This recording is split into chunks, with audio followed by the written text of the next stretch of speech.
Ka talofa whaafeilo i atu i le paia ma le malu se tātua tunuu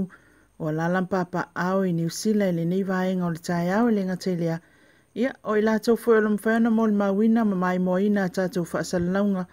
lunga o le ala atal TV TALA'LASI ma le teo tala ave ia e upenga ta whailangi ma i tu e fia o le lalangi o lo o lalampapa au ai.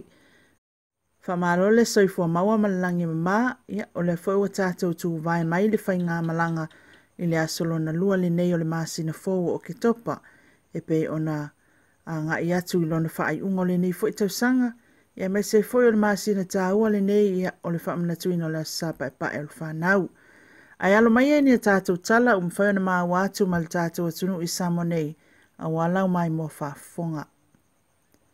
Il tātou tala tomua ele i alo le ali pa le mia ina ua whesilingia i le tūlanga wa ele so esu enga o le vaenga o whimalanga inga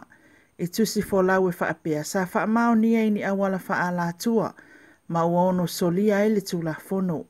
Saunoa le li pa le mia ua na ona maa salo mia o se tusi fo lau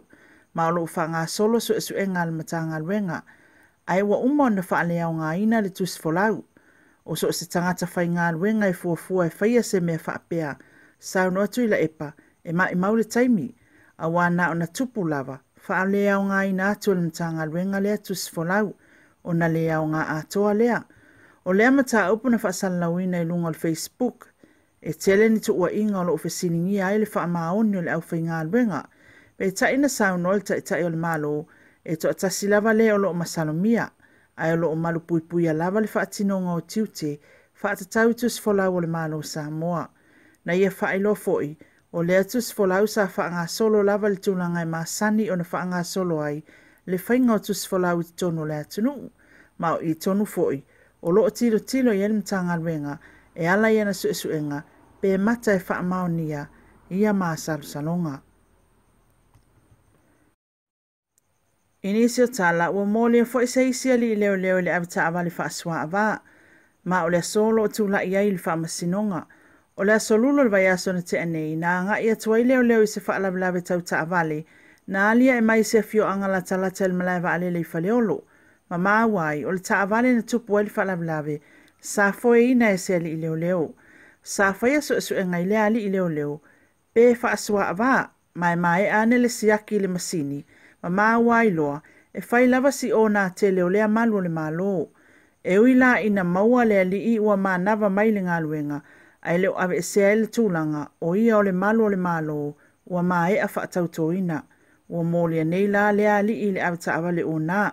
O anga nei o lo tau mawhai le mata ngā luenga i fō ia, o na tu salava pe leo, le ai lava se tase i lunga atu o le tūla fono. Mai lava le matanga luenga o leo o le alile na maua i la o malosi le whaatanga ina i Samoa. I leo so wha inga leo le vai asa o mawai i se alala whanga le atu vai maunga. Ua whaailoa mai le matanga luenga. E le na o le la o malosi na mawai. Sa maua i fo se tino i tupe tele. O tupe Samoa ma tupe mai atunu i fafo. O le asole o lo tula i fo i le ali i fast food tausanga le matua. I luma o le wha masinonga. O loo whaawa o fo iso enga leo i lea mata upu, ma e ei masalonga, e ono iei nisi mōlianga e whaapopo o lea alii. Ua whaamanu ia ina ni alalawhanga e luas futasi tonu o polu nei, ini se le nia o atu le ta ilimas fuluafe, tā la e whaatino ai ati nai, na o lātou talusanga ina, mō le whaalelei ati li o le atina e ngā nuu mafio anga, o lo ngā lue whaatasi il por kalamele nei le whaala potipotonga o malo au whaatasi. Ma le whaala potipotonga o sosoani, mo wati nai o le sosaiete o whaala potipotonga,